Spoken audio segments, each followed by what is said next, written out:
Cumprimentamos a todas as pessoas que nos acompanham em mais uma transmissão do canal Cultural OAB.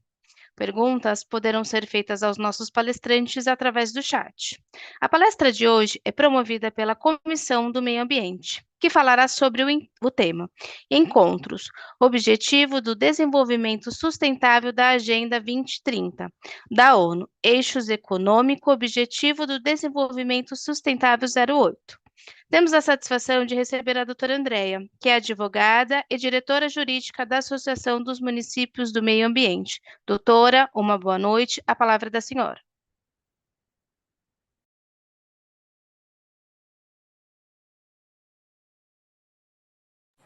Andréia, sem som. Opa, obrigada, Luciana. Pessoal, sejam muito bem-vindos e bem-vindas à segunda live, ao segundo encontro virtual dos Objetivos de Desenvolvimento Sustentável da Agenda 2030 da ONU, promovida pela OAB São Paulo por meio da Comissão Permanente de Meio Ambiente, na qual preside a doutora Rosa Ramos, no qual eu já cumprimento aqui essa iniciativa, e também pelo Observatório dos Objetivos do Desenvolvimento Sustentável, da Comissão Permanente de Meio Ambiente, também da OAB do Estado de São Paulo, cujo coordenador é o doutor Danilo Oliveira, que está aqui conosco nessa live. Temos hoje um encontro técnico, um encontro específico sobre o Objetivo de Desenvolvimento Sustentável número 8, que se relaciona a trabalho decente, a crescimento econômico. E o que se quer com a discussão desse ODS específico? Promover o crescimento econômico não a qualquer custo, um crescimento econômico sustentado, inclusivo e sustentável, com emprego pleno, produtivo e trabalho decente para todos e todas nos países, principalmente nos 193 países signatários da Agenda 2030. Então, pessoal, vejam que hoje nós estamos dentro de um eixo econômico discutindo trabalho, discutindo como é que os países, como é que as comunidades crescem, se desenvolvem, mas se desenvolvem com sustentabilidade. E nesse encontro, que vai ser moderado pelo Dr. Danilo Oliveira, que eu já passo a palavra, vou só apresentar, nomear as nossas convidadas. A primeira delas é a doutora Luciana Rosa de Souza, e também a doutora Daniele Olivares Correia. Teremos essas duas profissionais de atuação completamente diferente, mas uma no mundo da economia e outra no mundo jurídico. Mas vocês vão ver quanta sintonia no ativismo, no trabalho daquilo que é coletivo, no trabalho daquilo que é público, e mais do que tudo, da sustentação do nosso país através do nosso trabalho. Então, sem muitas delongas, eu cumprimento a todos que estão assistindo essa live pelo nosso canal do YouTube. Se inscrevam, acompanhem, que tem muito mais encontros da nossa área de meio ambiente, da área de sustentabilidade, entre outras. E já, desde já, passo a palavra para o doutor Danilo Oliveira, o coordenador do Observatório dos ODS, aqui da Comissão Permanente de Meio Ambiente. Doutor Danilo, seja muito bem-vindo. O senhor já tem a palavra. Muito obrigado, doutora Andréa Struckel. Em nome da doutora, eu agradeço ao OAB São Paulo, a toda a nossa diretoria, em nome da doutora Patrícia Vanzolini. Saúdo também a todos os membros da nossa Comissão Permanente de Meio Ambiente, na pessoa da nossa presidente, sempre presente, se não fisicamente, mas de coração, a doutora Rosa Ramos. Essa, de fato, é uma noite especial, na qual nós damos sequência a essa agenda de eventos relativa aos ODS, inauguramos o eixo econômico, assim conhecido como eixo econômico, iniciando pelo ODS 8, como bem dito pela doutora Andréa, que trata do trabalho decente e do crescimento econômico. Saúdo também a todos os que nos acompanham ao vivo, pelas redes sociais, pela internet, e também a quem nos acompanha posteriormente ao nosso evento gravado. Em especial, eu agradeço a doutora Luciana Rosa de Souza e também a doutora Daniele Olivares Correia. Tenho certeza absoluta de que nessa noite de 30 de outubro, muito nós aprenderemos. Eu começo, então, fazendo a apresentação da doutora Luciana Rosa de Souza, que é economista e mestre pela UF, doutora em desenvolvimento econômico pela Unicamp e pós-doutora pela Universidade Livre de Berlim. A doutora Luciana Rosa de Souza é especialista em políticas anti-pobreza no Brasil e na América Latina, especialista também em avaliação de políticas públicas de segurança alimentar e anti-pobreza. Atualmente, ela é vice-diretora acadêmica da Escola Paulista de Economia, Política e Negócios da Unifesp. Na graduação, ela ministra aulas de pensamento econômico latino-americano e brasileiro, análise de conjuntura econômica, tributação e desigualdade, e também avaliação de políticas públicas. Na pós-graduação, ela tem oferecido disciplinas eletivas sobre desigualdade, pobreza, políticas públicas e também análise de políticas públicas. Paro por aqui, doutora Luciana Rosa de Souza, se a senhora me permitir, é um currículo invejável, a parabenizo por isso, e um currículo altamente compatível, harmônico com as metas do ODS 8. É um prazer ter a oportunidade de ouvi-la. A palavra está com a senhora. Boa noite, doutor Danilo, doutora Daniele, doutora Andréia. Agradeço muito ao convite. Para mim é uma alegria estar falando aqui com um público que é diferente do meu público, mas é um público que vai formar as diretrizes que vão balizar as políticas, né? É exatamente isso que me interessa. E eu fiz uma apresentação provocativa. Nesse sentido, pode ser que eu traga bastante coisas aqui que vai incomodar os doutores aí, porque tem uma questão por trás que baliza a questão do trabalho decente e da questão da sustentabilidade ambiental no momento contemporâneo. E é exatamente isso que eu vou problematizar para vocês, tá? Na minha apresentação, eu organizei a partir de 4 grandes perguntas. Eu vou fazer as 4 grandes perguntas e aí eu vou uma por uma nesses minutos que me foram concedidos. Então, a primeira pergunta que eu faço para vocês é: crescimento econômico é possível para todos os países? Né? Essa pergunta é imprescindível para se discutir o que a gente quer do planeta, o que a gente pode oferecer para resistir ao que vem acontecendo no planeta nos próximos 20, 30 anos, né? Talvez até nos próximos 10. Às vezes a gente acha que está tão longe, está mais perto. Outra pergunta que eu coloco, né? Emprego pleno ou pleno emprego? É possível falar desse conceito num contexto de uma economia extremamente plataformizada? E a gente vai falar um pouquinho disso também. E aí a doutora depois entra com os detalhes na área, né, do trabalho. Trabalho decente para todos é possível? Em que sistema isso seria possível? E o meio ambiente, né? Como fica o meio ambiente nesse contexto todo? Eu faria, na minha apresentação, se tivéssemos conseguido apresentá-la aí, né, no fundo, vocês iam ver que eu faria as 4 perguntas e aí aparecia o mestre dos magos, né?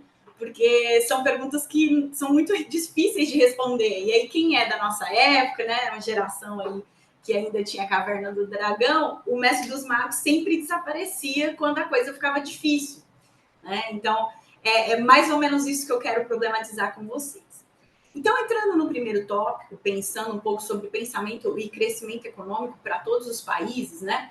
Eu trouxe alguns excertos de reportagem só para vocês pensarem e provocar mesmo, tá? Então, assim, uma das reportagens diz o seguinte: se o mundo consumisse como é a União Europeia, precisaríamos de quase 3 planetas Terra para todos poderem consumir. Depois, num outro artigo, tem alguns dados aqui só para vocês terem noção, tá? Se toda a população mundial vivesse como a população dos Estados Unidos, seriam necessários 5 planetas Terras por ano. Se vivessem como a Rússia, seriam 3,2 planetas por ano, 3 para os consumidores no perfil da Alemanha e 2,2 dos consumidores com perfil como da China, né? E caso fôssemos sincronizados à Índia, seria 0,7 planeta, ou seja, 70% de um planeta. O que significa isso, gente? Eu estou querendo trazer para vocês que discutir meio ambiente é discutir desigualdade na distribuição dos frutos do progresso técnico. Porque falar de consumo é falar de acessar bens que são gerados pelo progresso técnico, portanto, são gerados para e por toda a humanidade, né? E aí, nesse sentido, não dá para pensar em crescimento econômico seguindo o padrão de consumo desse pessoal aí, porque não dá, a Terra não aguenta.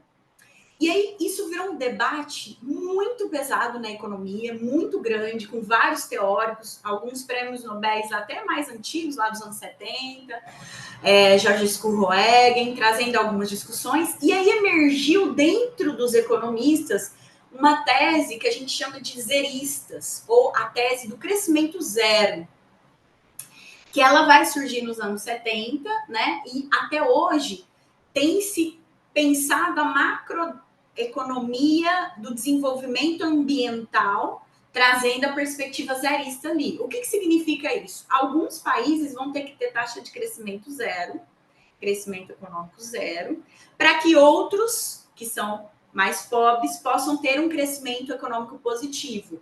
E aí a gente teria o que a gente imagina, né? Os economistas que preveem isso imaginam, o transbordamento dessa renda, né? Dessa riqueza, desse acesso aos produtos e aos bens que o progresso técnico permite dos países centrais, desses que precisam de vários planetas para ter um padrão de consumo que eles têm, para aqueles que têm um padrão de consumo muito baixo, né?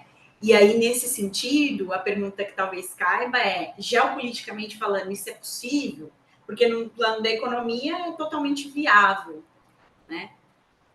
Então, essa é a primeira questão que eu queria que vocês pensassem, porque sem crescimento econômico não há geração de emprego decente, que é a meta do ODS. Então, aí já começa a complicar, já começa com o dedo na ferida. Nos anos 80 aparece o conceito de desenvolvimento sustentável, né? Numa tentativa de conciliar crescimento econômico e controle ou preservação ambiental. Esse é o desafio das gerações atuais e futuras, né? Como conciliar?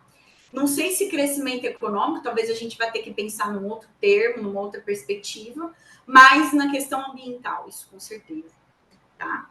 Então, acho que esse primeiro tópico era muito importante trazer isso para vocês, né? O crescimento econômico não é possível para todos, considerando o padrão que se tem nos países centrais, né? Então, hoje, o que se pensa, né, seria crescimento econômico zero ou decrescimento econômico para algumas economias. Agora, eu gostaria que vocês conseguissem convencer um americano, um europeu, que o país deles vai ter uma taxa de crescimento negativa, ou seja, a economia vai fechar postos de trabalho, a economia vai diminuir sua dinâmica, né? Então, é difícil imaginar isso geopoliticamente falando, como eu comentei com vocês. Mas, ao mesmo tempo, tem uma questão que perpassa toda essa questão ambiental, que é a questão da desigualdade, e eu vou usar aqui uma figura de retórica para vocês, para ilustrar o que eu estou querendo trazer. Hoje, a gente tem uma estrutura de incentivos na economia do planeta que ela é muito perversa para o meio ambiente e para o indivíduo. Ela é muito boa, mas para o coletivo ela é muito ruim. Então, ela é perversa para o meio ambiente e para o coletivo e ela é muito boa para o indivíduo. Que é uma estrutura de incentivo onde você tem algumas coisas que são altamente valorizadas e que são menos importantes, e outras que são muito importantes e que não são valorizadas. Então, a figura retórica que eu vou jogar para vocês aqui é a seguinte. Se o lixeiro não passar nas ruas das nossas casas todos os dias, a gente vai sentir muita diferença. Vamos imaginar que haja uma greve das pessoas que coletam lixo e que eles fiquem 10 dias sem recolher o lixo das portas das nossas casas. A nossa vida vai virar um inferno. Essa é uma profissão extremamente importante no mundo ambientalmente sustentável. porque é ele que está lidando com aquilo que a gente gera de resíduo. Então, esse seria o cara que deveria receber muito. Perfeito. Agora, qual diferença que faz para a gente aqui se um jogador de futebol da seleção desistir de jogar futebol? Vai fazer impacto na vida de alguém? Nenhum. Só que hoje, quem é que tem o incentivo de ganhar milhões e quem é que tem o incentivo de ganhar pouco? E essa estrutura de incentivo, eu estou falando de incentivo aqui para vocês, porque vocês que são os advogados, imagino que tenham juízes, promotores, procuradores que estejam assistindo ou que vão vir assistir, vocês é que têm condições de mexer nessas normas. Essa distorção de incentivo, ela é muito perversa para as gerações futuras e para o impacto que isso vai ter para o meio ambiente. Então, eu usei a figura do lixeiro, mas a gente pode usar, enfim, a gente pode usar os enfermeiros, os professores, enfim, os professores que estão nas escolas infantis e por aí vai, tá? Então, este primeiro tópico, que é crescimento econômico é possível para todo mundo, eu encerro com essa discussão.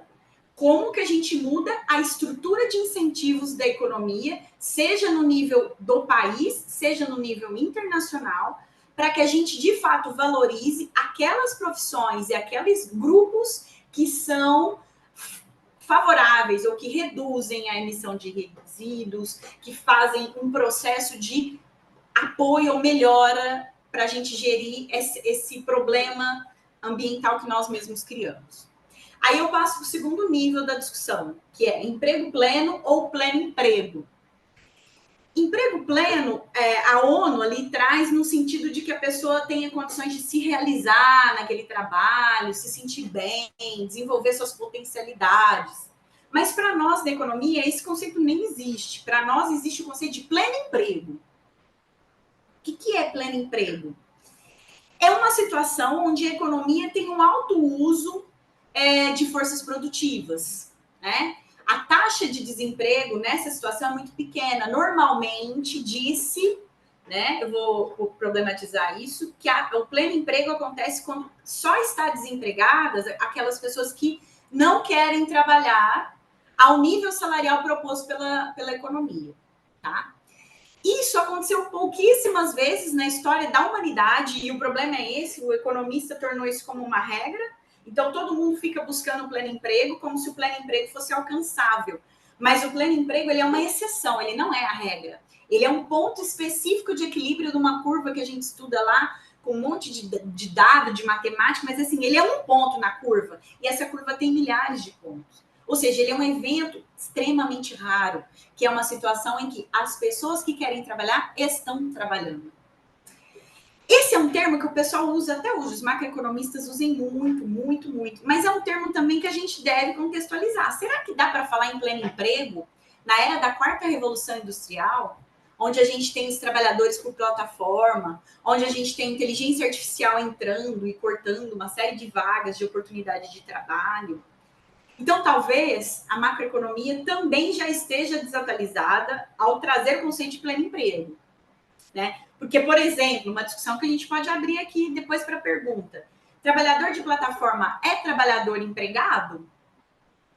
É uma discussão. Que tipo de perfil, que tipo de vínculo empregatício ele tem, né? Então, essa é uma discussão. Eu até trago um dado, eu vou falar daqui a pouco desse dado para vocês.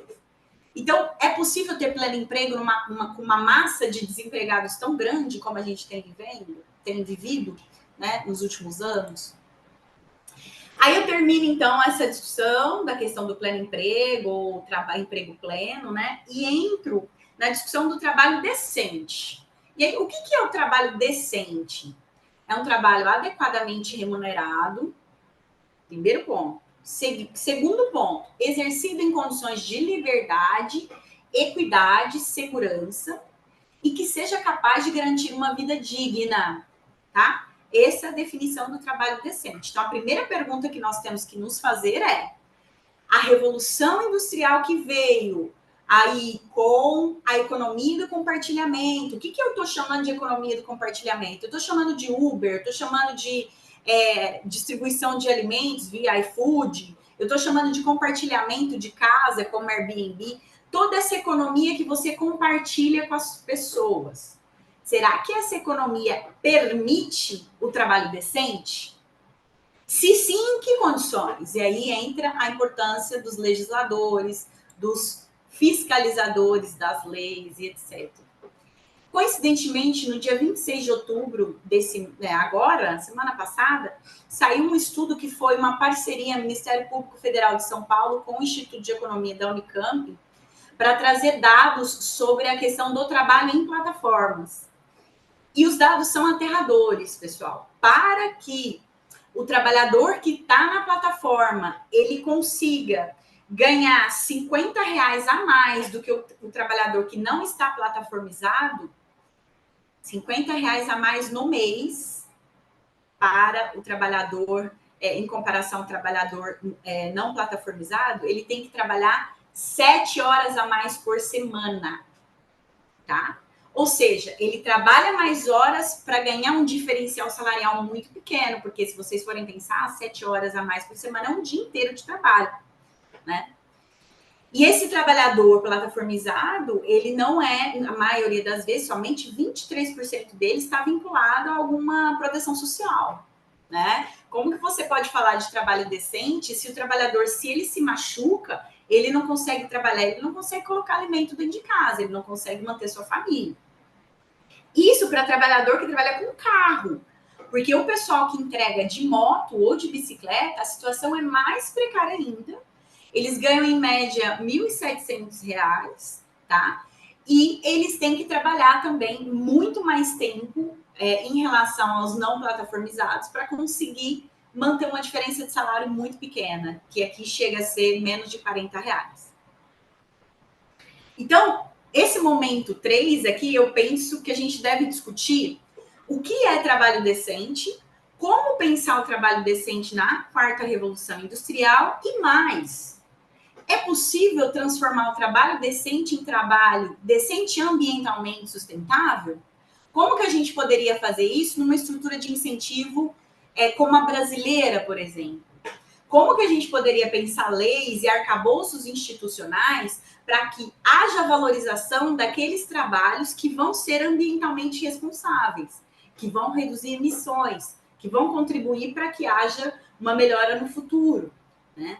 Então, acho que essa é uma questão que eu gostaria de provocar vocês, que são da área institucional, e ver se a gente consegue pensar ou debater sobre isso, tá?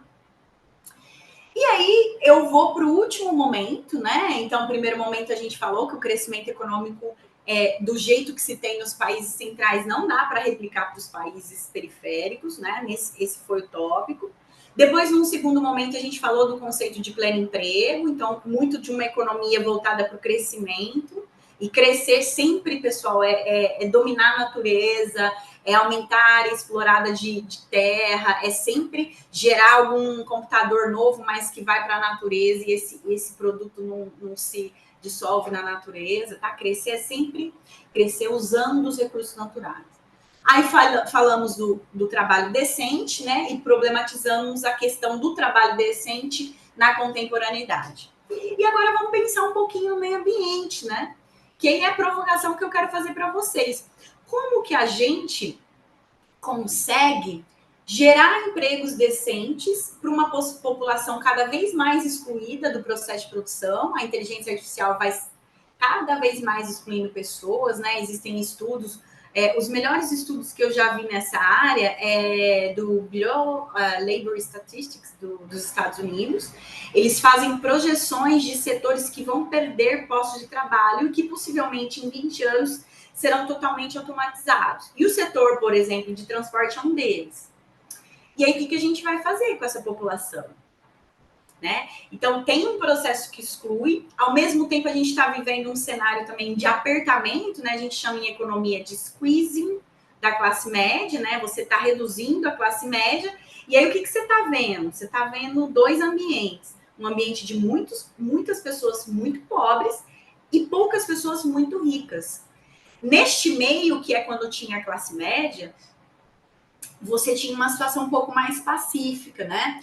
Porque o que acontece é que as pessoas vão ficando ressentidas, porque não encontram espaço no mercado, e aí cria um caldo de cultura que vai derrocar em movimentos de extrema-direita que nós temos vivido aí. Vamos falar assim, não vou falar de 20 anos, mas de 10 anos com certeza. Na minha apresentação também trago, depois eu posso jogar no chat para vocês, tem a Agenda 2030, que tem 8 sub-objetivos do objetivo 8 lá. E aí, abrindo cada um deles, é bem interessante de ver. Eu não vou entrar em detalhes aqui para não tomar tanto tempo e a gente poder discutir, tá? Bom, era basicamente isso. Eu organizei nesses 4 níveis de discussão, fiz as provocações e estou disposta aí a debater, trazer perguntas, enfim. Estou à disposição de vocês. Por hora, muito obrigada pela atenção. Muito obrigado, a doutora Luciana Rosa de Souza. Foi realmente uma aula com muita didática, né? Parabéns. Ficou muito clara a exposição da senhora. E eu fico muito feliz, porque como moderador, agradeço aqui a doutora Andréia, eu tenho a oportunidade de brevemente tecer alguns rápidos comentários. Eu achei muito pertinente, sensacional, essa menção à distorção do incentivo. Nós do direito temos flertado um pouquinho com a questão da filosofia, e aí nós temos o professor Michael J. Sandel, que num curso muito famoso, que gerou um livro, né, o Justiça, o que é fazer a coisa certa, talvez não com as mesmas palavras que a senhora, mas ele trata exatamente da questão ética, como lidar eticamente com a distorção do incentivo, né? Então, a senhora me fez lembrar aqui da fala dele, né, em videoaulas que estão disponíveis gratuitamente na internet, e também da leitura do livro, né? Ele defende, basicamente, que alguns sacrifícios devem ser feitos, muito no sentido sugerido pela senhora. E eu aqui, como advogado e como professor de direito, me senti realmente provocado pela senhora, bem que a senhora avisou que ia nos provocar, né, doutora André, a doutora Daniele, porque quando a senhora fala, por exemplo, da busca pelo pleno emprego, esse é um tema muito sensível para nós, porque é um dos princípios que rege a atividade econômica. Então, lá no artigo 170, nós temos os princípios que regem a atividade econômica, e no inciso 8, nós temos a busca pelo pleno emprego. E prestando atenção aqui atentamente, né, como um bom aluno, prestando muita atenção na fala da senhora, talvez realmente a gente precise ressignificar, uma palavra que está na moda, ressignificar o que seja pleno emprego. Talvez trabalho decente seja o novo significado do pleno emprego, porque a gente tem que se preocupar com a questão quantitativa do trabalho, com a questão qualitativa do trabalho e também com a transversalidade do trabalho. Acho que a doutora Daniele vai poder falar sobre isso muito melhor, porque hoje o trabalho envolve aspectos econômicos, sociais e ambientais. Então, gostaria só de tecer esses comentários, agradecer a doutora Luciana Rosa de Souza, né, por essa intervenção brilhante, sem maiores delongas, antes que, com razão, a doutora Andréa Struckel comece aqui a me apertar pelo WhatsApp, para que eu não me alongue muito. Eu já vou passar a palavra à doutora Daniele Olivares Correia, que também tem um currículo invejável e que também muito engrandece mais essa noite de evento. A doutora Daniele Olivares Correia, pós-graduada em Direito Constitucional Aplicado pela Universidade Estadual de Campinas, é procuradora do trabalho do Ministério Público do Trabalho, ela é coordenadora regional da Coordenadoria de Promoção da Igualdade e Combate à Discriminação no Mercado de Trabalho da Procuradoria Regional do Trabalho da 15ª Região. Ela também é coordenadora nacional, então, além de coordenadora estadual, é coordenadora nacional, né, da COR de Igualdade, que é essa coordenadoria de promoção da igualdade de oportunidades e eliminação da discriminação no trabalho, do Ministério Público do Trabalho. Ela é gerente do projeto estratégico nacional Acessibilidade e Inclusão do Trabalho de Pessoas com Deficiência e beneficiários reabilitados, também do Ministério Público do Trabalho, e também ela atua como colaboradora e integrante do grupo de trabalho de defesa dos direitos da pessoa com deficiência, da Comissão de Defesa dos Direitos Fundamentais do CNMP, do Conselho Nacional do Ministério Público, e também atua integrando a Comissão Permanente de Defesa dos Direitos da Pessoa com Deficiência e do Idoso do Grupo Nacional de Direitos Humanos, do Conselho Nacional de Procuradores Gerais. Ufa, vou ter até que beber uma água aqui, porque tamanha aqui a grandeza, né, a grandiosidade do currículo também da doutora Daniela Olivares, a quem eu já agradeço, né, pela participação que muito nos honra, assim como a participação da doutora Luciane, e passo a palavra à senhora. Seja muito bem-vinda, doutora Daniele. Bom, muito boa noite a todas, todos e todes. Eu gostaria de agradecer esse convite feito pela OAB, através da doutora Andréa, para participar desse importante evento, né, que está tratando dos Objetivos de Desenvolvimento Sustentável da Agenda 2030 da ONU. Acho que é importante a gente discutir isso. E dizer que depois da fala da professora Luciana Rosa vai ficar difícil falar alguma coisa assim à altura, né?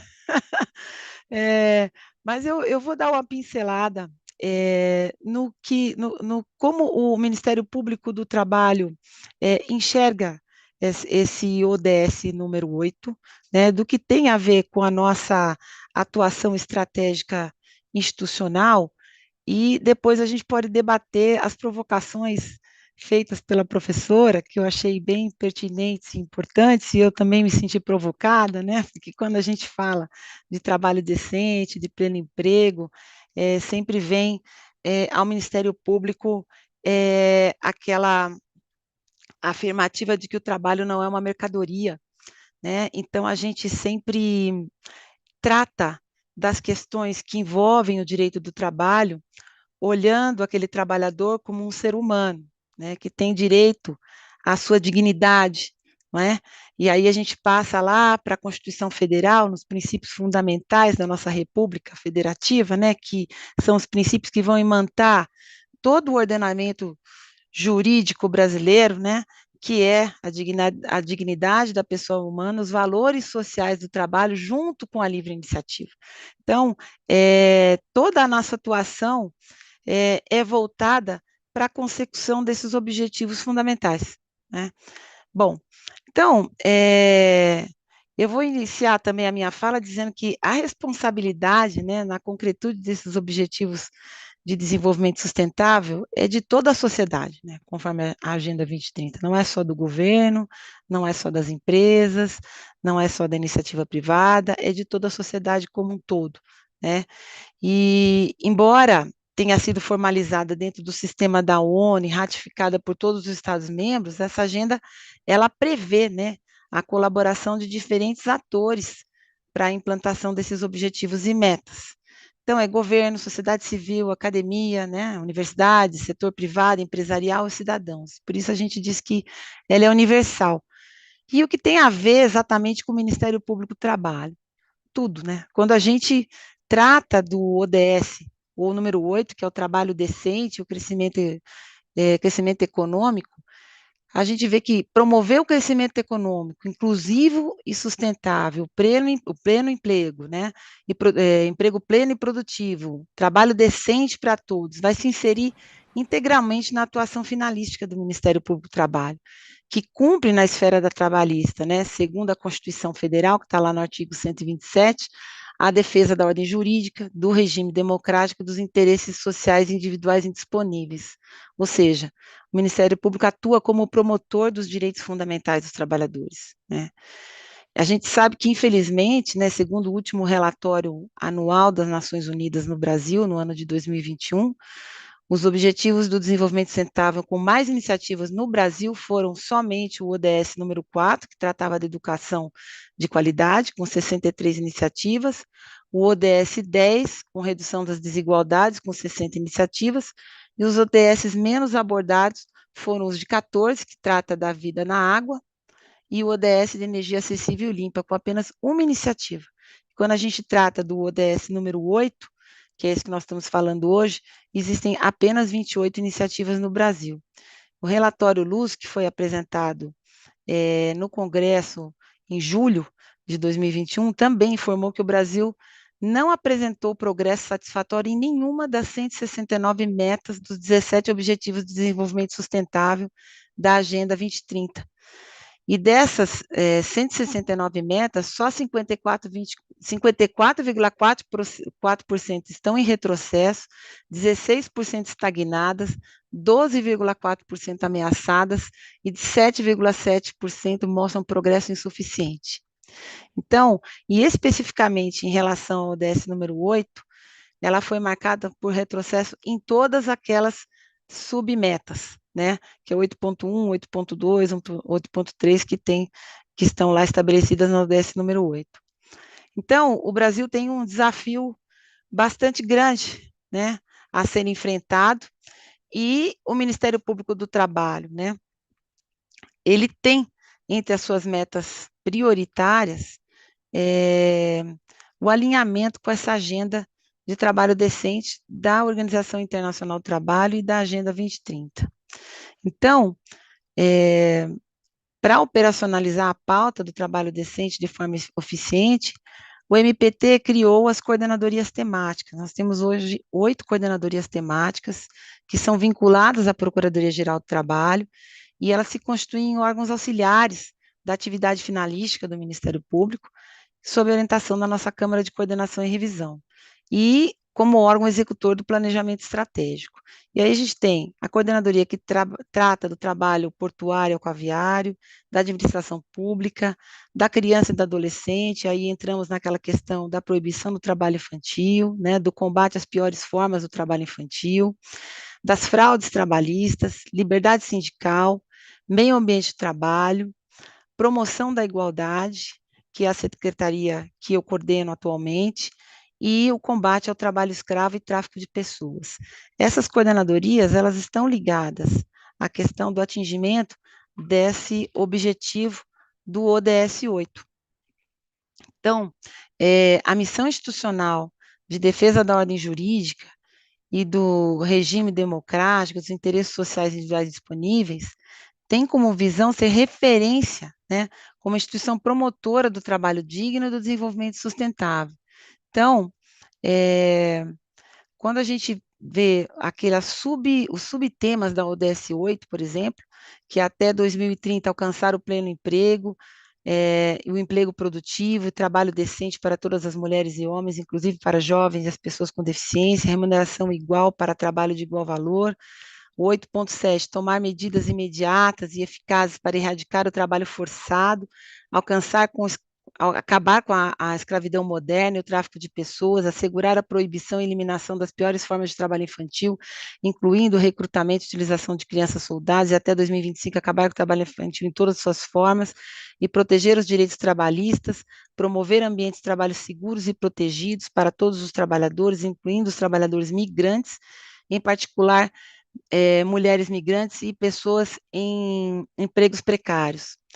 A gente percebe que as nossas coordenadorias têm projetos nacionais voltados justamente para o combate a esse tipo de prática.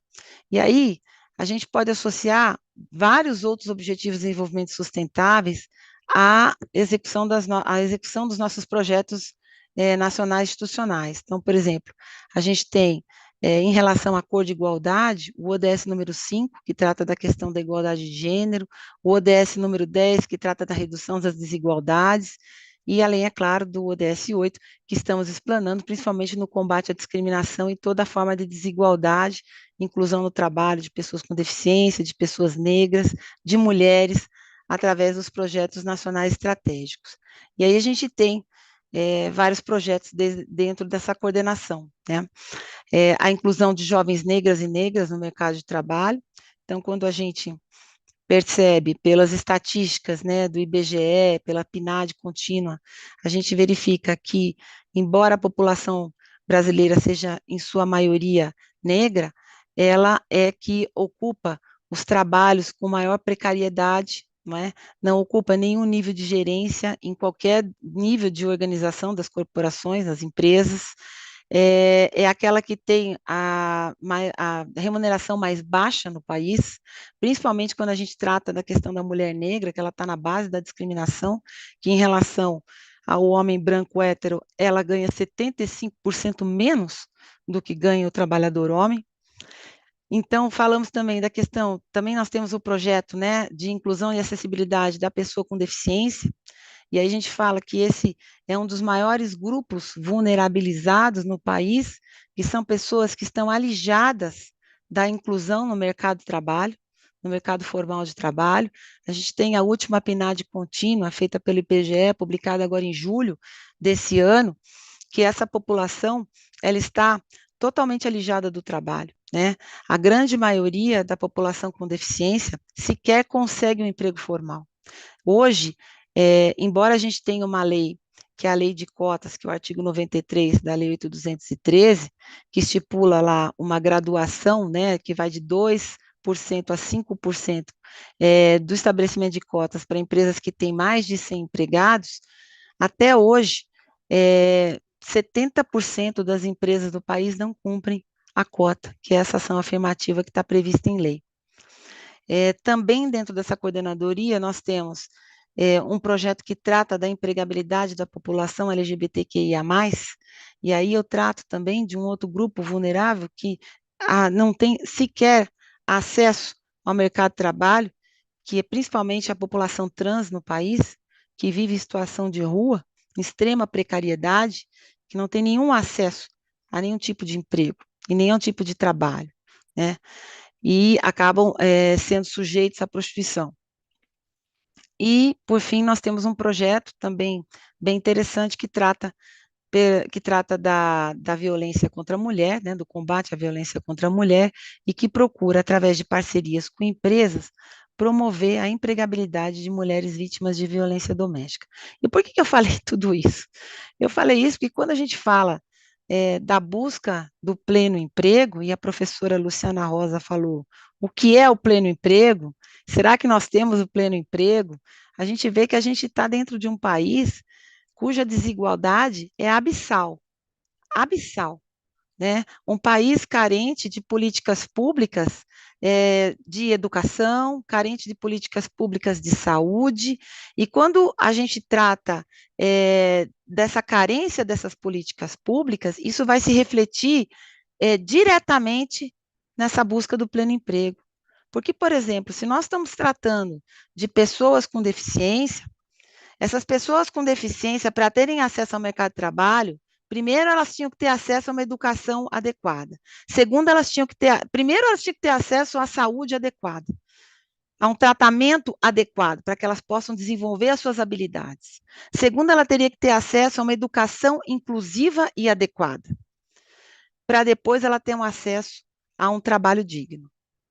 Então, a gente vê que, embora a nossa legislação ela seja bem robusta e tenha lá uma série de direitos, né, que promovem, né, e que exigem essa inclusão dessas pessoas no mercado de trabalho, a gente vê que elas estão alijadas, ainda assim. Quando a gente trata, por exemplo, dessa questão das plataformas digitais, né, e aí a gente tem esses dados que são bem recentes, que foram publicados essa semana praticamente, né, no início da semana passada, a gente vê que a grande massa de trabalhadores, muitas vezes sem qualificação, porque também não tiveram acesso a uma educação adequada, acabam ficando marginalizados e precarizados e tendo como única possibilidade de trabalho, às vezes, esse registro nessas plataformas digitais para conseguir subsistir, porque na verdade, eles não estão lá oferindo renda, eles não têm um salário, eles estão subsistindo, né? Eles estão vivendo o seu dia a dia para poder ter o que comer, né? E aí, sem nenhum acesso, né, à previdência, porque se eles, por exemplo, um motoboy sofre um acidente de trânsito, que é bem comum, porque se a gente pegar as estatísticas, a gente vê que o número de acidentes com motociclistas é altíssimo, e o número de acidentes, então, com esses entregadores, né, de plataforma é altíssimo, eles vão ficar à mercê, né, a própria sorte, na verdade. Por quê? Porque eles não contribuem para a Previdência e eles não vão ter ali um benefício previdenciário para assegurar a sua subsistência no período em que estiverem afastados do trabalho. Então, a gente vê que nós temos um problema social grave a ser enfrentado, mas eu entendo que a professora falou, né, que o crescimento econômico, que é lógico, não há geração de emprego sem crescimento econômico, né, e que o crescimento econômico ele está atrelado à utilização dos recursos naturais, não é isso? Então, assim, e que não haveria condição para que o planeta todo estivesse em condição de viver dignamente, né? Porque não teria recursos suficientes para todos. Mas então, será que não é possível nós pensarmos numa nova estrutura de trabalho em que a gente olhasse o ser humano nas suas potencialidades e não como uma simples mercadoria, como uma simples ferramenta na cadeia produtiva? Porque é assim que hoje é visto o trabalhador, não na sua essência como ser humano, mas simplesmente como uma peça num sistema, numa cadeia produtiva, uma peça que tem um valor de mercado e não um valor social, um valor humano. Então, quando a gente pensa na Agenda 2030, a gente vê que ela também veio para a gente pensar no valor humano daquele trabalhador, na questão social que está envolvida. E é por isso que hoje, quando a gente trata do ESG, né, que as empresas hoje têm procurado estar coadunadas, né, de uma gestão proba, ética, sustentável,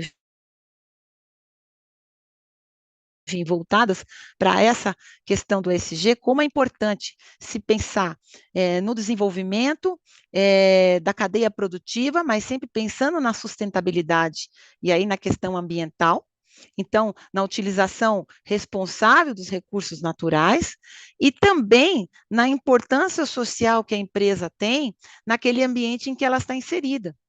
E aí sim a responsabilidade social da empresa. Por quê?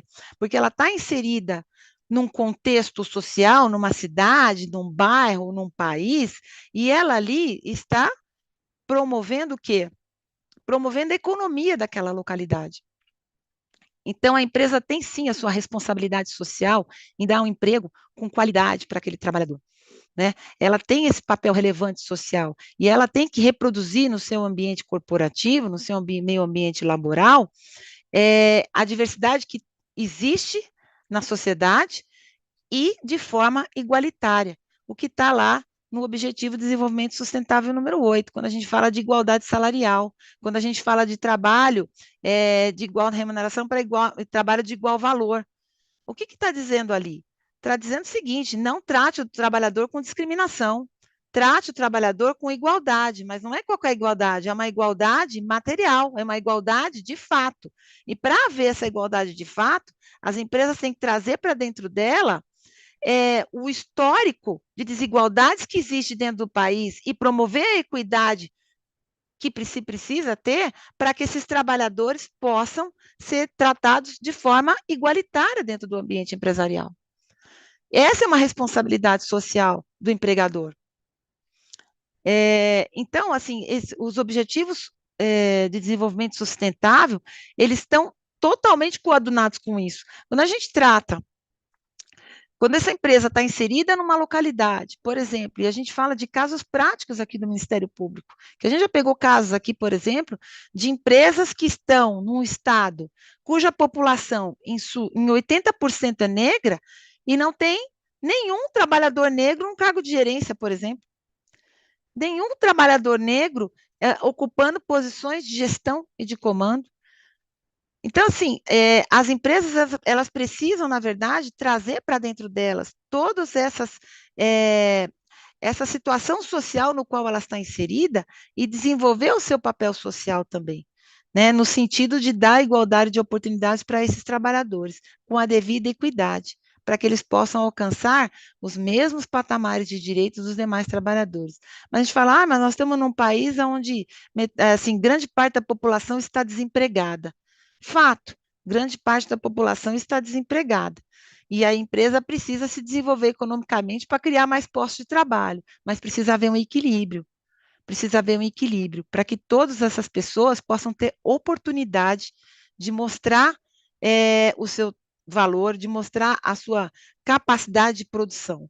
E esse olhar social a empresa também tem que ter. Então, eu acho que essa administração, né, essa gestão de negócios, ela tem que estar sendo coordenada também com esse objetivo de desenvolvimento sustentável. Número 8, número 5, número 10, todos eles aí da Agenda 2030. Bom, é isso, não sei, a gente pode voltar e discutir mais um pouco sobre o assunto. Doutora Daniele, doutora Luciana, aí com a batuta do doutor Danilo, que bacana, né? Eu acho que tem alguns recados para a gente de que emprego não é mercadoria. A gente traz muito um tema que o doutor Danilo gosta, que é a dignidade da pessoa humana, né? Vinculada à agenda da sustentabilidade.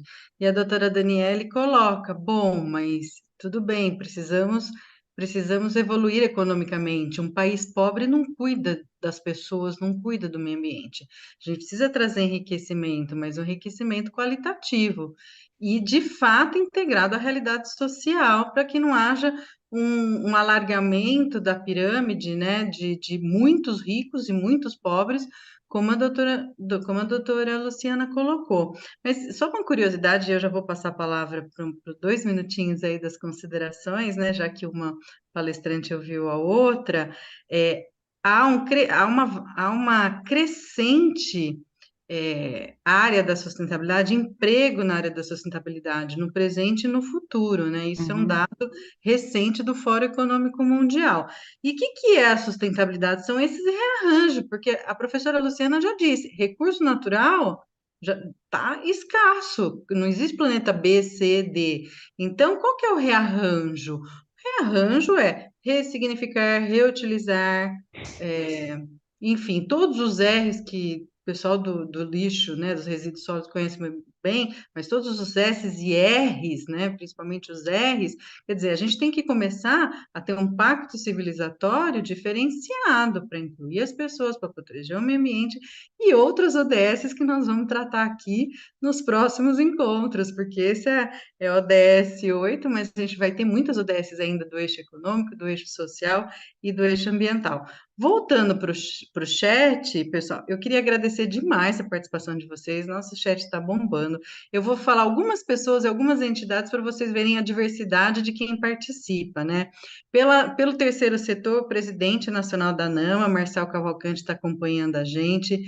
Pelo Fiesp, nós temos aí o diretor jurídico, né? Sempre nos prestigiando, também da Comissão de Meio Ambiente, doutor Ronda. Pela nossa Comissão Permanente de Meio Ambiente, eu gostaria aqui de cumprimentar uma das integrantes que está colocando aqui, desculpa, Pedro Hiroshi Toyota, perdão, o nome do integrante, a Michele Dantas, a Patrícia Colfe, o Mário Cerqueira, entre outros, e pelo pessoal do trabalho, a Janaína Barbosa, do TRT, da 15ª região, também aqui falando que é muito importante para se qualificar, para quem está no judiciário, né, enfim, lá trabalhando muito nessa parte, e também pelos conselhos municipais, porque o pessoal dos municípios vem com a gente, nossa presidente do Condema de Campinas, a Maria Helena Novaes Rodrigues, só para vocês verem a diversidade do público que vocês aqui, doutor Danilo, doutor Daniela, doutora Luciana, conseguiram trazer e alcançar, porque precisa ecoar, né, para além do ambiente jurídico, para além do ambiente das universidades. É isso que a gente deseja e é isso que a gente quer, e tomara que a gente continue ecoando para quem elabora as leis, para quem interpreta as leis e para quem as leis favoreçam que a sociedade também. Então, sem muitas delongas, eu vou passar a palavra, então, para a professora Luciana, para uns 2 minutinhos aí de consideração final. Professora, por favor, você tem a palavra. Bom, mais uma vez eu quero agradecer o convite feito pela doutora Andréa, agradecer aí o Danilo, a Daniele, esses momentos foram muito interessantes aqui. Parabenizar o trabalho do Ministério Público do Trabalho, né? Eu acho que eles fazem trabalhos maravilhosos, excelentes, importantíssimos. E é a resistência, né, doutora Daniele? Porque é isso, o sistema vai no sentido de desumanizar o trabalhador, porque é mais fácil ter um trabalhador máquina. Por isso que a inteligência artificial tem avançado tanto. A máquina não fica doente, a máquina não tem filho que fica doente, a máquina não precisa dormir, né? Não precisa comer. Então, é um esforço institucional. E aí eu acho que eu queria terminar minha fala trazendo isso. Para a gente mudar o meio ambiente, para a gente ter um planeta onde a gente possa viver, os nossos filhos possam viver, a gente precisa de um arcabouço institucional para segurar essa sanha que vai no sentido de degradar, de espoliar, né? De fazer com que tudo se transforme em moeda, tenha preço, tenha valor e possa ser negociado, né? Eu ouvi a semana passada um livro do Antônio Bispo e ele disse uma coisa que me tocou muito, assim, eu ouvi porque eu ouvi no podcast, ele falou assim, o homem considera o animal burro, porque esse animal não se submete ao que o homem quer. Só que do ponto de vista do animal, ele é um gênio, porque ele se submeter àquilo que o homem quer, ele vai se tornar um cachorrinho, que vai fazer o que o homem quer. Então, nesse sentido, tudo na natureza, seja homem, seja mulher, seja animal, que não se submete àquilo que o ser humano acha, né, principalmente dentro de uma lógica mais ocidental, que não se submete àquilo, a gente considera que está errado, que não deve ser. E a natureza não se submete, ela se submeteu a gente, mas agora ela está dando troco. Olha, chega, vamos, né, colocar aqui, porque vocês não podem estar fazendo comigo o que vocês estão fazendo, porque sou eu que mantenho vocês, né? Então, acho que essa discussão ela tem que ser institucional e é muito importante que tenha esses espaços de debate, onde a gente possa trocar, eu venha provocar vocês, mesmo que incomode, e vocês também me provoquem, né? E eu acho que faz parte da aprendizagem. Então, muito obrigada mesmo pelo convite. Boa noite a todos. Nós que agradecemos a solidariedade, né, de estar aqui conosco dividindo sua trajetória acadêmica, né, sua trajetória profissional aí no sentido de alcançar a agenda de sustentabilidade na economia. Muito obrigada, professora Luciana. E desde já, então, eu passo a doutora Daniele para suas considerações finais. Bem, eu agradeço mais uma vez o convite também e o aprendizado com a professora Luciana, as intervenções do doutor Danilo e da doutora Andréia foram excelentes também. Eu acho que esse espaço de discussão é muito importante, de fato, para que a sociedade pense como mudar, né? Como que nós podemos vencer esses desafios, né, do desenvolvimento sustentável e promover uma vida digna para as pessoas, né? No direito do trabalho, a gente sempre tem como foco essa questão dessa dignidade, né? Dessa valorização do trabalho no sentido da pessoa se promover de forma integral, né? Não apenas para a sua subsistência, mas também para a sua saúde, para a sua qualidade de vida, para o seu lazer, enfim, é importante que o trabalho ele possa ser, na verdade, resultado, né, de uma atividade do ser humano, mas em prol do próprio ser humano, não em prol do lucro somente, né? A gente sabe que as empresas precisam do lucro, lógico, para elas se desenvolverem, crescerem e promoverem até mais trabalho, mas é necessário que haja um equilíbrio.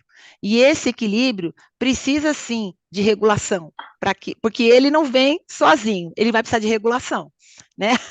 Então, é preciso que nós sempre estejamos discutindo, né, essas questões que são intrínsecas da atividade econômica e o que fazer para vencer esses obstáculos, para não precarizar o trabalho, para não explorar o ser humano, porque para que a gente possa ter uma vida melhor, mais digna e voltada realmente para o bem comum, né? Isso é a missão também do Ministério Público do Trabalho e com certeza de todos nós, né, pessoalmente.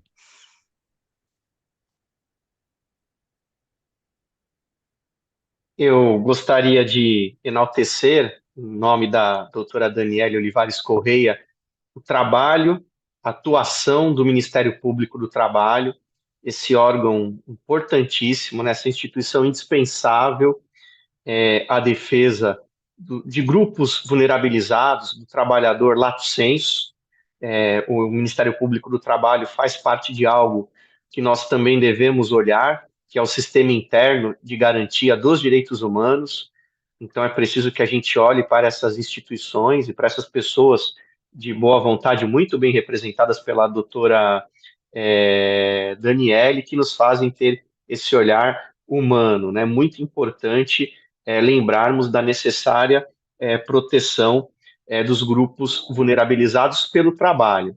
Não é porque o trabalho ele é indispensável para o desenvolvimento humano integral, defendido por Jacques Maritain, por Paulo VI. E aproveito aqui para também enaltecer a participação da doutora Luciana, né, que me provocou muito mesmo, e fico agradecido, e ela me fez lembrar de Celso Furtado. Né? O Celso Furtado nos ensinou já há muito tempo que crescimento econômico não é desenvolvimento econômico. Então, que o crescimento econômico seja defendido por nós como desenvolvimento econômico, ou seja, que o crescimento econômico, para ser o desenvolvimento econômico, ele implique na mudança de infraestrutura, não só no lucro, na mudança de infraestrutura, que ele implique no desenvolvimento social, principalmente dos vulnerabilizados, e que ele respeite o meio ambiente. Então, esse equilíbrio, como bem dito pela doutora Daniele, entre o trabalho decente e o desenvolvimento econômico, talvez seja a grande sacada desses ODS, né, do ODS 8. E só para finalizar com uma polêmica, né, eu aprendo muito rápido, viu, doutora Luciana? Quero finalizar com uma polêmica. O Brasil é, de acordo com o FMI, a senhora sabe melhor do que eu, a 9ª maior economia do mundo. Então, para a 9ª maior economia do mundo, realmente é preciso rever muita coisa, regular muita coisa, para que a gente tenha um olhar mais humano. Doutora Andréia, mais uma vez, muito obrigado. Em nome da doutora, agradeço novamente ao AB São Paulo, a nossa presidente Patrícia Vanzolini, a presidente da Comissão Permanente de Meio Ambiente, doutora Rosa Ramos, né? Agradeço as nossas palestrantes, saio daqui com muito aprendizado e com muito a refletir, né? E agradeço, em especial, a todos os que nos acompanham e, na pessoa da Priscila, aos colaboradores da nossa OAB, sem os quais esse evento não aconteceria. Então, muito obrigado a todos e, muito em breve, nós temos a nossa terceira live no dia 13 de novembro, também ao vivo, a partir das 19 horas, quando nós falaremos do ODS número 9. Então, muito obrigado a todos e até uma próxima. Até.